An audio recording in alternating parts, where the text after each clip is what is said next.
Gloria a Dios.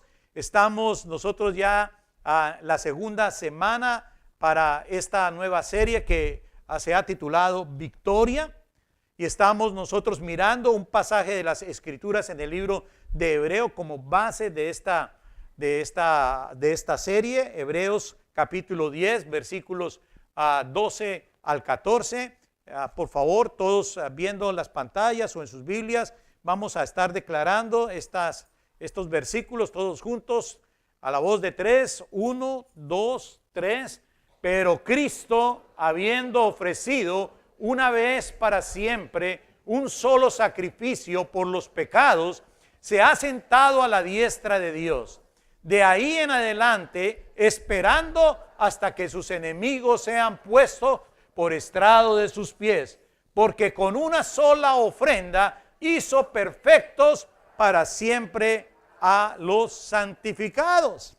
Entonces estamos mirando que aquí el Señor Jesús está esperando. El Señor se sienta a esperar a que sus enemigos sean puestos por estrado de sus pies. Y la pregunta que estuvimos nosotros respondiendo es: ¿quién hará que sus enemigos, que los enemigos del Señor sean puestos por estrado de sus pies? ¿Quién es el que va, a quién le corresponde esta tarea? Los enemigos de Dios son nuestros enemigos. Y nuestros enemigos son los enemigos de Dios. Cuidado con meterse con nosotros, ¿no, verdad? Ahora nosotros debemos darnos cuenta de que Jesús y nosotros jugamos en la misma selección. No vamos a perder nunca. Ni siquiera empatamos, siempre ganamos. Porque jugamos con la misma camiseta. Mira la camiseta. No, esta no es la camiseta. Pero nosotros podemos saber, estando en el equipo del Señor, que nuestra pelea se puede hacer con toda confianza, porque siempre Él está de nuestra parte. Si Dios es con nosotros, ¿quién contra nosotros? Ahora, ya que nosotros hemos sido transformados por la palabra de Dios que ha obrado y que sigue obrando constantemente en nuestras vidas, nosotros tenemos la responsabilidad de ir contra los enemigos de Dios, que son nuestros enemigos, y traerlos y ponerlos por estrado a los pies de nuestro Señor y Cristo. Somos nosotros.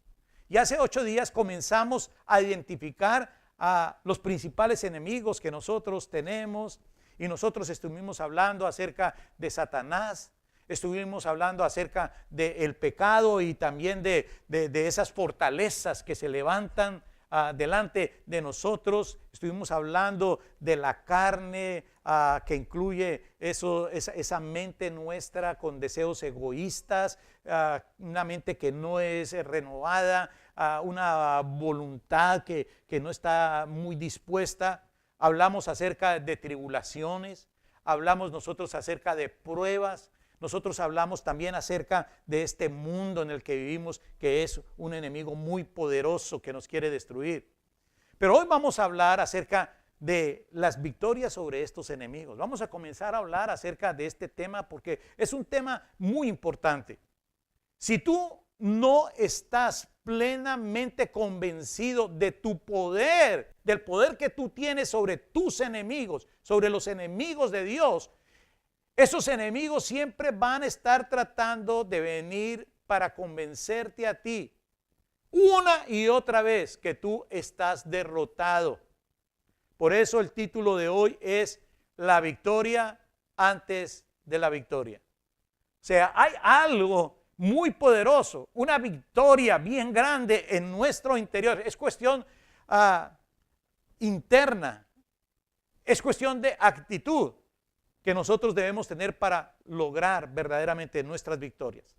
Algunos cristianos consideran que como nosotros ya tenemos victoria en Cristo Jesús, que como Él ya pagó el precio por nuestros pecados y ya nosotros fuimos justificados, piensan porque nosotros ya tenemos tan grande salvación que tenemos que estar defendiendo siempre, entonces nosotros no tenemos que pasar por problemas en nuestras vidas. Hay una gran diferencia en estar libres de problemas y tener gozo. Podemos tener problemas y aún así nosotros tener gozo. No necesariamente se dice que una persona por no tener mayores problemas va a tener gozo. Hay personas que no tienen mayores problemas en la vida, pero andan amargados porque no ha llegado el gozo para estar dentro de ellos. Hay una diferencia entre tener paz y no tener tribulaciones, porque sabemos que hay muchas personas que aunque andan pasando por tribulaciones y por necesidades, no pierden la paz en sus corazones. No. Sin embargo, muchos andan concibiendo la idea de que por ser cristianos y por haber alcanzado la madurez cristiana, entonces no deben tener en realidad problemas. Eso no es verdad. Esas son personas que cuando tienen problemas comienzan a reclamarle a Dios. Eso quiere decir que todavía en verdad no están completamente maduros. No han madurado, no han entendido esta verdad. Si eso fuera verdad, el apóstol Pablo fue alguien muy inmaduro. Y fue muy inmaduro porque es que vivió siempre acompañado de grandes pruebas y grandes problemas y aflicciones. Y Jesús mismo nos dice en Juan 16:33, en el mundo tendréis ¿qué? Aflicción. Tendréis aflicción, pero confiad, yo he vencido al mundo. Aquí lo que vemos es que Jesús nos presenta primero una realidad. Aquí la promesa no es que en el mundo vamos a tener aflicción. No. Esa no es la promesa. Esa es la realidad que Él está mostrando. Pero Él está diciendo que a pesar de esa realidad que realmente vino al mundo porque nosotros trajimos con el pecado esa situación, eso fue a causa de nuestro pecado. Sin embargo, Jesús nos está diciendo que a pesar de eso, si nosotros confiamos en Él, nosotros vamos a vencer. Dice, confiad, yo he vencido al mundo. Confiad es estar con Él. Estando con Él, entonces las victorias que Él tiene son nuestras victorias. En Cristo hay victoria. En Cristo hay victoria. El Salmo 34:19 dice, muchas son las aflicciones del justo, pero de todas ellas te librará Dios, te librará Jehová. O sea, es la misma realidad primero. Se presenta la realidad al principio. Muchas son las aflicciones del justo. Es la misma realidad que nosotros vimos en Juan 16:33. La realidad es que hay aflicciones, aún los justos sufren aflicciones en este mundo. Pero nuevamente vemos la promesa de Dios. De todas esas aflicciones nos libra Jehová. De hecho, Pablo le dijo a Timoteo, todos los que quieren vivir piadosamente en Cristo Jesús van a padecer persecución. ¿Por qué? Porque entre más te esfuerzas tú por establecer el reino de Dios, entre más tú estás mostrando agradecimiento a Dios, entonces el enemigo más va a venir en contra tuya. El enemigo va a estar más irritado porque tú estás en la dirección correcta, no siguiendo ese espiral de maldad de este mundo.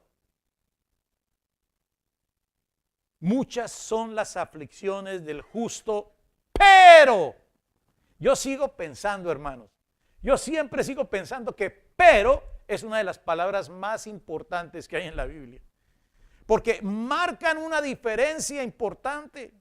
Cuando dice pero, yo le pongo las antenitas a eso, porque sé que Dios quiere establecer en su palabra una diferencia importante, pero de todas ellas nos libra Jehová. No de pocas cosas, no de vez en cuando, sino de todas y en todo momento, en todo lugar, siempre.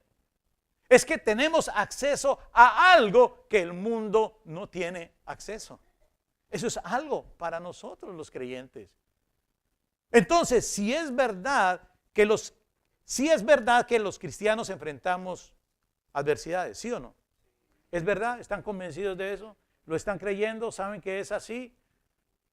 Pasa, ¿verdad? Sí es verdad que nosotros como cristianos enfrentamos adversidad, es por quienes somos, es por lo que nosotros creemos, pero permanecemos firmes porque tenemos una gran ventaja en contra de nuestros adversarios.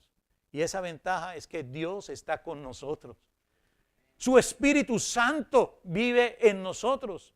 Nosotros tenemos la autoridad que hay en el nombre de Jesús. Amén. Amén. Tenemos todas las de ganar. Tenemos muchas ventajas. Por eso recuerda que nosotros ya hemos recibido una palabra poderosamente profética que nos ha dicho que no es la voluntad de Dios que nosotros seamos abrumados, dominados, atormentados por nuestros enemigos. El Señor dice, los días de ser dominados por tus enemigos han terminado. Te estoy levantando, te estoy fortaleciendo para que tú puedas vencer a tus enemigos y a mis enemigos.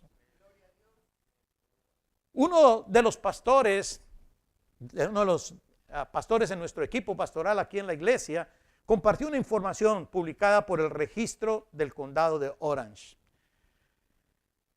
Habla esta publicación de cientos de miles que en el condado de Orange están luchando económicamente. La fecha de esta publicación fue en junio 25, hace realmente unos pocos días.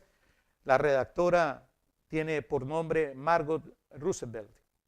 Dice, más o menos en la traducción ahí ya vamos a decir resumida, más o menos dice, con un clima templado y baja tasa de desempleo, el condado de Orange puede ser un buen lugar para aquellos con trabajos bien compensados, hipotecas pagadas o con ingresos de jubilación aceptables.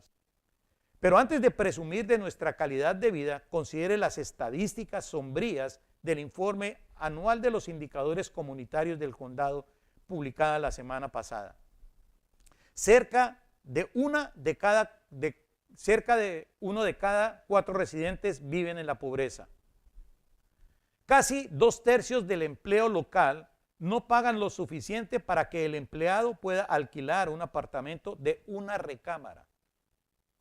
El costo de vida en el condado de Orange está a 85% por encima del promedio nacional. Pero el ingreso medio es solamente el 42% por encima de la renta mediana nacional.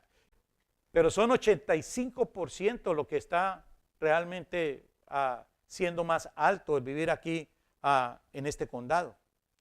Dice, la cruda realidad es que cientos de miles de entre nuestros 3.2 millones de residentes luchan contra inmensas probabilidades.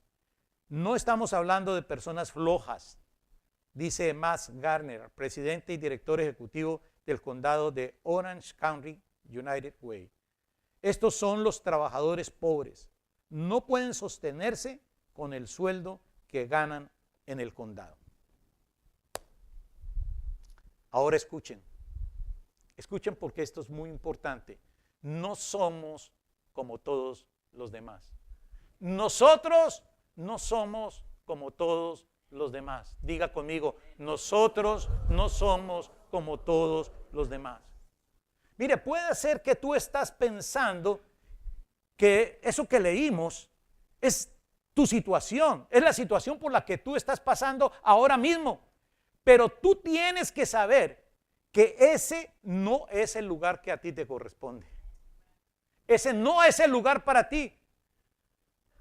Si tú has nacido de nuevo, has nacido dentro de una familia privilegiada, la familia de Dios. Tu Padre es el creador del universo. Él es el dueño de los miles de montes de este mundo. Entonces, si tú tienes hambre, todo lo que necesitas pedir es su ayuda. Es todo lo que tú necesitas. No necesitas otra cosa. La base de lo que dice la Biblia. La Biblia nos dice que de Jehová es la tierra y su plenitud. El mundo y lo que en el mundo habita. Él es el dueño de todo.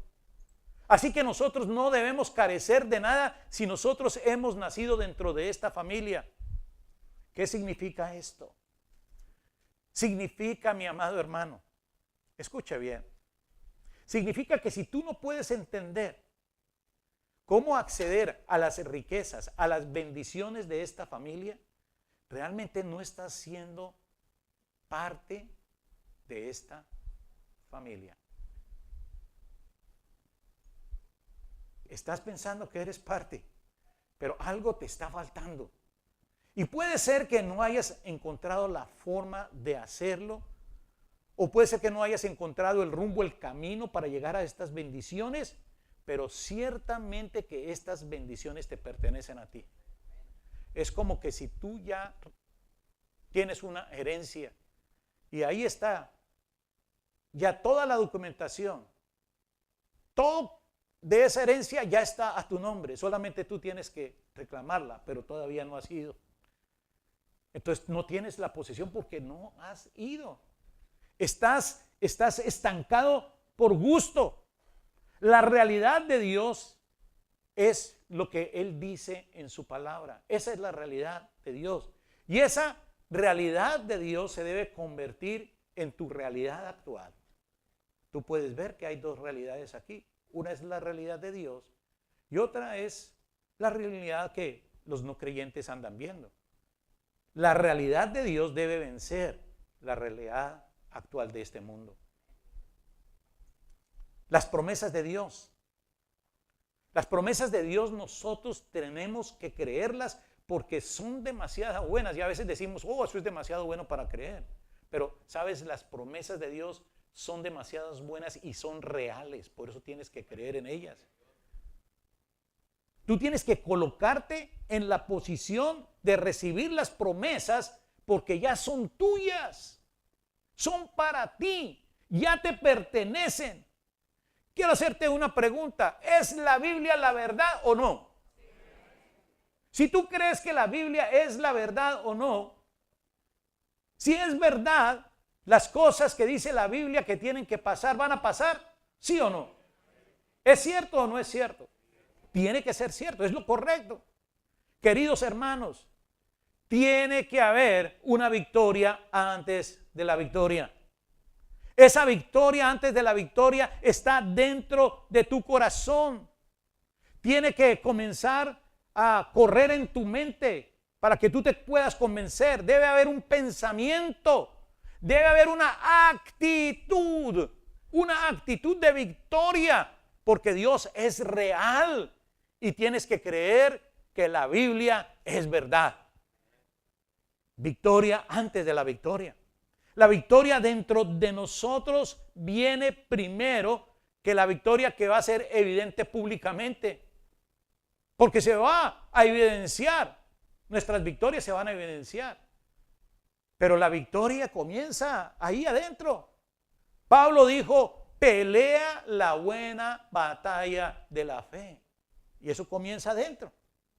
Es que, hermano, mire, las circunstancias, el mundo, todas las circunstancias que el mundo nos presenta, nuestra propia mente, el enemigo pelea en nuestra contra diciéndonos o tratando de convencernos de lo que va a pasar. Y nos pone imágenes en nuestra mente, pero son imágenes de todo lo negativo. Y en eso no debe estar nuestra fe. Ahí no debe estar nuestra fe. Si las imágenes de enfermedad, de tragedia, de desempleo, de pobreza, de que es imposible para nosotros conseguir documentos, si esas imágenes se quedan en tu mente, vas a estar perdiendo la batalla antes de comenzar a pelear. Antes de comenzar tus luchas ya estás perdiendo. Por eso tenemos que tener victoria antes de la victoria. Lo que está pasando con este informe, lo que está pasando en el condado de Orange, está sucediendo en muchos otros lugares de nuestra nación. Pero yo te voy a decir lo que dice la Biblia con respecto de ti. ¿Quieres oírlo? Salmo 34:15 dice, los ojos de Jehová están sobre los justos y atentos sus oídos al clamor de ellos. Note algo. Puedes notar que no dice que Dios está escuchando a todo el mundo, sino que dice que está escuchando a los justos. ¿Puedes notar eso? Dios escucha el clamor de los justos. O sea, a los que hacen lo que Él dice que hagan, a los que lo honran, a los que lo siguen sin importar lo que los demás digan. Salmo 34:10 dice: los leoncillos necesitan y tienen hambre, pero los que buscan a Jehová no tendrán falta de ningún bien. Eso es un reporte diferente. ¿Qué reporte te gusta más? Este es un reporte de fe. Este es el reporte de Dios que nos dice que si nosotros le buscamos a Él no tendremos falta de nada. ¿En qué reporte estás creyendo tú? ¿En cuál de los dos reportes quieres creer?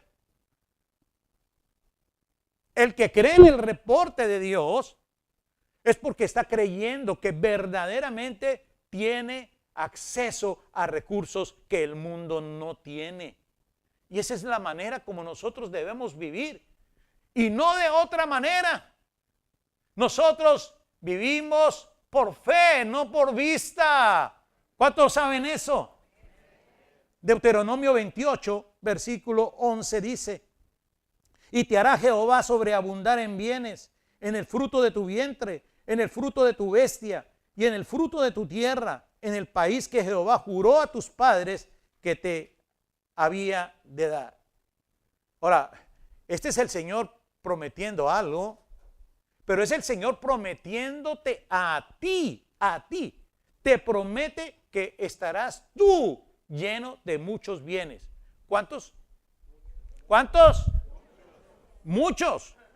¿Entiendes la diferencia entre lo que es poco y lo que es mucho? ¿Entiendes la diferencia? El Señor te promete muchos bienes, el Señor te promete muchos hijos, el Señor te promete frutos muchos en la tierra, el Señor te promete frutos en tu carrera, en tu oficio, en tu trabajo, en tu negocio, en tu ministerio. El Señor te promete mucho.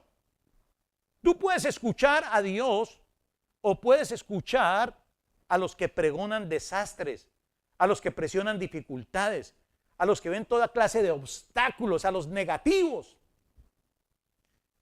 Pero Dios está diciendo que es tiempo de fructificar. ¿Por qué? Porque es tiempo de que nosotros comencemos a creer y a vivir la palabra de Dios. Sí, hermanos, es tiempo de fructificar. ¿O acaso tú no te has dado cuenta cuántos negocios hay hoy que están teniendo grandes ganancias? Aunque muchos están diciendo que, que las cosas como van de mal, que no, pero ¿no has visto cuántos negocios están teniendo grandes ganancias? Otros negocios están creciendo como nunca antes habían crecido. Ahora tú también lo puedes hacer si permaneces conectado con Dios, si crees en su promesa.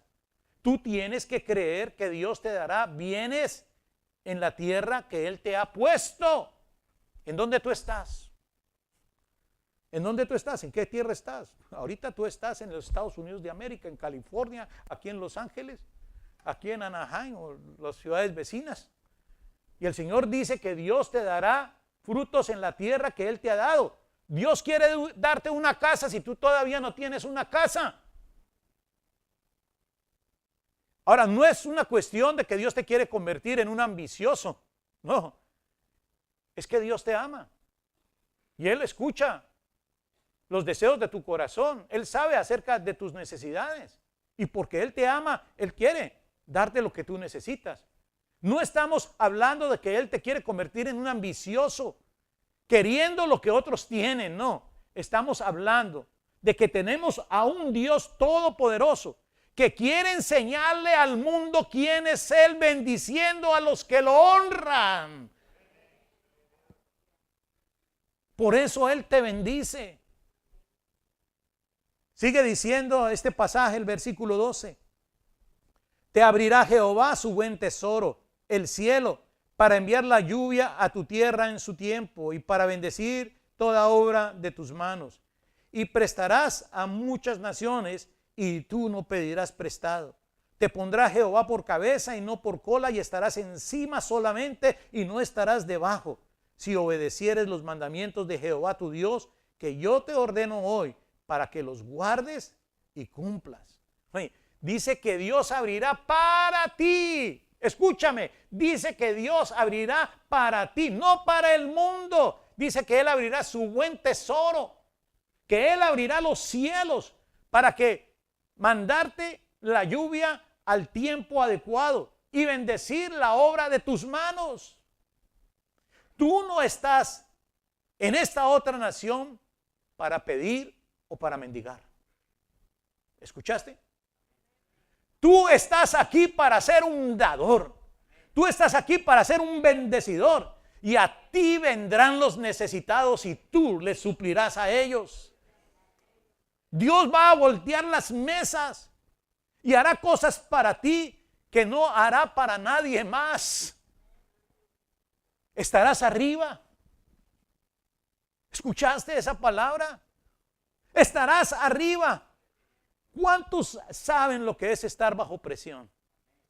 ¿Cuántos saben lo que es estar bajo el agua financieramente? Lo que es estar bajo pesadas cargas. Cada uno de nosotros ha pasado por algunas de estas cosas, pero el Señor nos dice lo que va a hacer por nosotros. El Señor te está diciendo lo que va a hacer por ti, no por el mundo.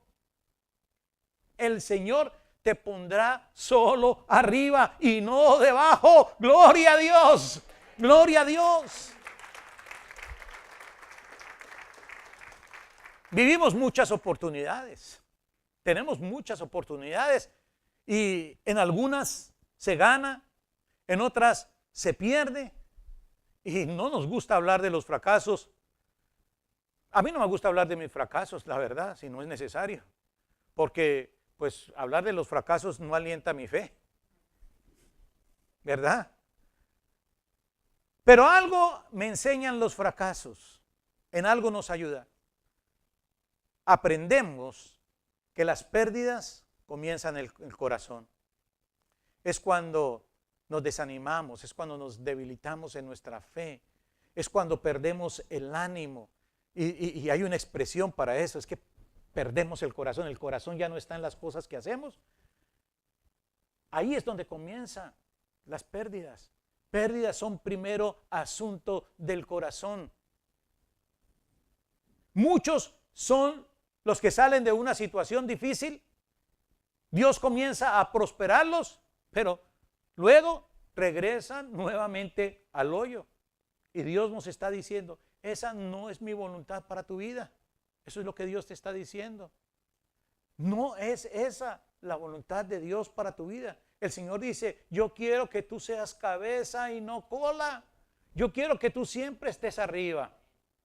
Mateo 16, 18, el Señor Jesús dijo, edificaré mi iglesia y las puertas del Hades no prevalecerán contra ella. Edificaré mi iglesia. ¿Quién es la iglesia? Tú eres la iglesia. Si el enemigo está sobre alguna área de tu vida, entonces el enemigo está ganando en esa área, le está ganando a la iglesia. Si yo soy renacido, yo soy la iglesia y yo tengo poder de Dios cumpliéndose en mi vida. ¿Para qué? Para que yo pueda dar testimonio de la realidad de Dios, que yo vivo la realidad de Dios, que yo vivo en las promesas de Dios, que yo no vivo por vista, sino por fe. Diga conmigo, nosotros somos la iglesia. Nosotros somos la iglesia. En Gálatas 6:9 dice, no nos cansemos, pues, de hacer bien, porque a su tiempo segaremos si no desmayamos. Este versículo nos dice claramente que no desmayemos, que no nos detengamos, que no nos cansemos. Pero muchas veces nosotros queremos salir corriendo a escondernos, queremos tirar la toalla. Nos estamos escondiendo de gigantes todo el tiempo en vez de enfrentarlos. ¿Por qué hacemos eso? ¿Por qué nos estamos escondiendo? Porque tenemos temor, nos entra el temor, permitimos temor en nuestras vidas. Y temor llega porque tenemos una visión escasa. Porque no tenemos nosotros un enfoque.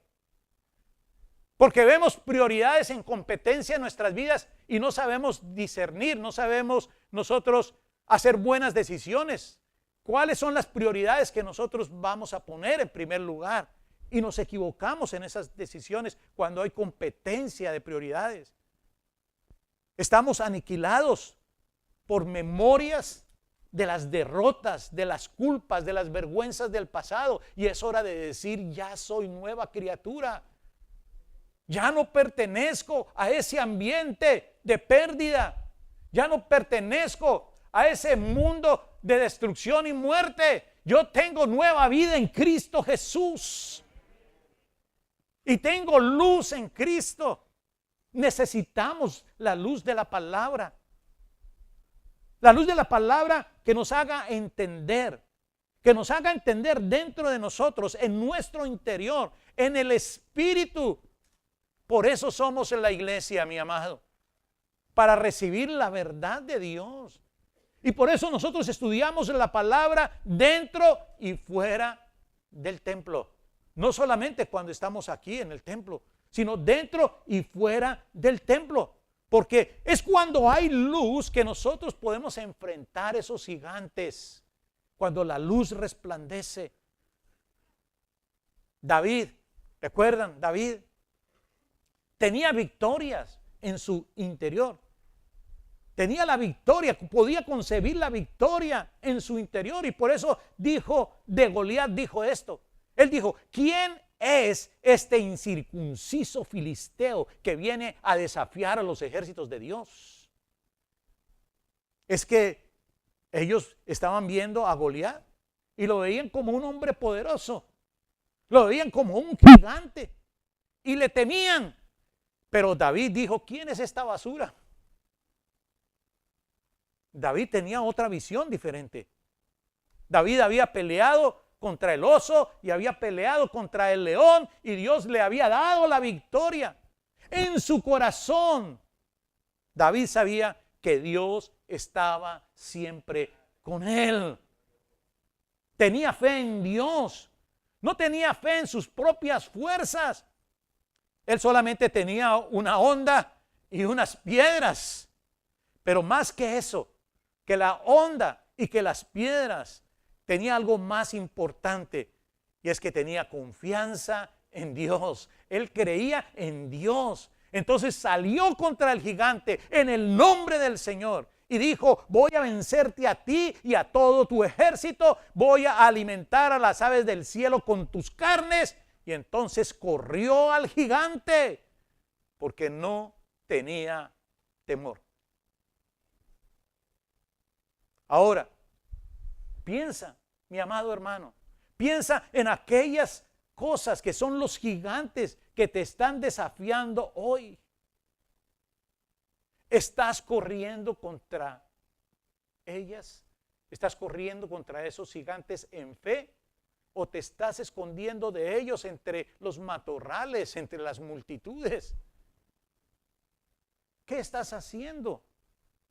Solo hay una manera de comenzar a disfrutar de las victorias y vencer.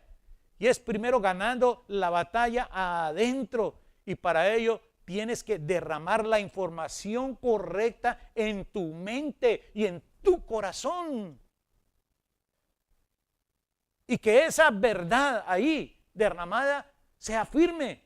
En Marcos 4, versículo 14 y 15 dice, el sembrador es el que siembra la palabra. Y estos son los de junto al camino, en quienes se siembra la palabra, pero después que la oyen, enseguida viene Satanás y quita la palabra que se sembró en sus corazones. ¿Cómo es que Satanás quita la palabra? Satanás te aparta de la iglesia. Satanás te anda distrayendo para que tú no leas la palabra de Dios, la Biblia. Entonces tú andas muy ocupado con muchas cosas que hacer. Estás escuchando muchas cosas, pero no andas escuchando la palabra de Dios. Y el enemigo te da toda clase de excusas que tú puedes usar. Tienen muy buenas excusas, pero con esas no vas a llegar al cielo. Pero la razón por la que tú tienes que estar conectado con el cuerpo de Cristo, especialmente conectado con la palabra, es porque la palabra te trae el conocimiento de la realidad de Dios. Y la realidad es esta: si tú has nacido de nuevo, si has hecho a Jesús como el Señor de tu vida, tú tienes acceso a un poder y a recursos ilimitados. Esa es la verdad de Dios. De hecho, la Biblia dice que nosotros somos más que vencedores en Cristo Jesús, por medio de Cristo que nos amó, el amor de Dios que hoy recordamos cuando compartimos la mesa del Señor. Eso es lo que llamamos no solo vencer o sojuzgar, sino que nosotros ya comenzamos entonces a señorear sobre los enemigos hasta tener dominio completo sobre ellos. Josué 1:6, que nos anima tanto, que nos alienta tanto, que nos levanta muchas veces. Dice el Señor: esfuérzate y sé valiente, porque tú repartirás a este pueblo por heredad la tierra de la cual juré a sus padres que la daría a ellos. Hermano, Dios podía Él mismo haber repartido la tierra, pero ¿sabe? Siempre su voluntad ha sido el usarnos a nosotros, a los humanos. En la historia de la tierra prometida fue Josué el responsable de hacer la repartición. Pero en la situación particular tuya, eres tú a quien Dios quiere usar. Pero Dios te dice: quiero que te esfuerces y seas valiente. ¿Y eso sabe por qué es? Porque el enemigo va a querer tratar de engañarte. Va a querer tratarte de confundir. Va a tratar de que tú estés escuchando noticias que te desalienten todo el tiempo y te hará dudar. Además, el enemigo te va a estar acusando de tu pasado. El enemigo te va a estar condenando siempre. Pero mire lo que dice también el versículo 8, Josué 1:8. Nunca se apartará de tu boca este libro de la ley, sino que de día y de noche meditarás en él, para que guardes y hagas conforme a todo lo que en él está escrito, porque entonces harás prosperar tu camino y todo te saldrá bien. La meta es permanecer en la palabra, mi amado. Escucharla hasta estar convencido que Dios va a cumplir con todas sus promesas en cada área de tu vida. Todos tus hijos deben aprender la palabra de Dios. Y por medio de escuchar y de creer la palabra de Dios, deben creer en el Señor, y tú y tu casa serán salvos. Primera de Juan 4:4 dice: hijitos, vosotros sois de Dios. Sois de Dios. ¿De quiénes sois? Cada uno de nosotros somos de Dios. Dice: y los habéis vencido. ¿A quién hemos vencido? A nuestros enemigos. Ya nuestros enemigos han sido vencidos. Dice: porque mayor es el que está en vosotros que el que está en el mundo. Gloria al Señor. Gloria a Dios. Gloria a Dios. Quiero mencionarte 5 llaves para ganar la batalla interna, para cerrar esta enseñanza. 5 llaves, claves, para que tú puedas ganar esa batalla en tu interior. Asiste a la iglesia frecuentemente. Asiste frecuentemente a la iglesia. Es una prioridad, debe esto de ser una prioridad en tu vida. No es que tú asistes a la iglesia cuando no hay otra cosa que hacer. No es dándole más importancia a otras cosas que sí son importantes, pero estás colocándolas por encima de lo que Dios quiere darte. Número 2, escucha enseñanzas de fe afuera del templo. Ahí puse de la iglesia, pero no es de la iglesia. Escucha enseñanzas no fuera de la iglesia, porque afuera de la iglesia vas a encontrar solo basura. Escucha también la palabra de Dios. La voz de Dios cuando no estés en el templo, cuando estés en tu casa, cuando estés en un parque, cuando estés en el carro. Tú también puedes estar escuchando las enseñanzas que Dios tiene para ti. Número 3, lea su Biblia todos los días. Acostumbre a hacer un devocional, a tener una lectura diaria, una meditación en lo que tú estás leyendo. Número 4, anote lo que Dios le dice. Cuando tú estás hablando con Dios por leer la palabra, orando con Él, Dios te va a hablar a ti. Dios va a poner cosas en tu mente, en tu corazón. Anota esas cosas que Dios te está diciendo. Y número 5, declare lo que la palabra dice, no lo que ves. Comienza a vivir por fe, no por vista. Cierre sus ojos por un momento, incline su rostro. Padre, te damos gracias, Señor amado, Dios todopoderoso, Rey eterno, Señor y Dios, por la palabra, Señor.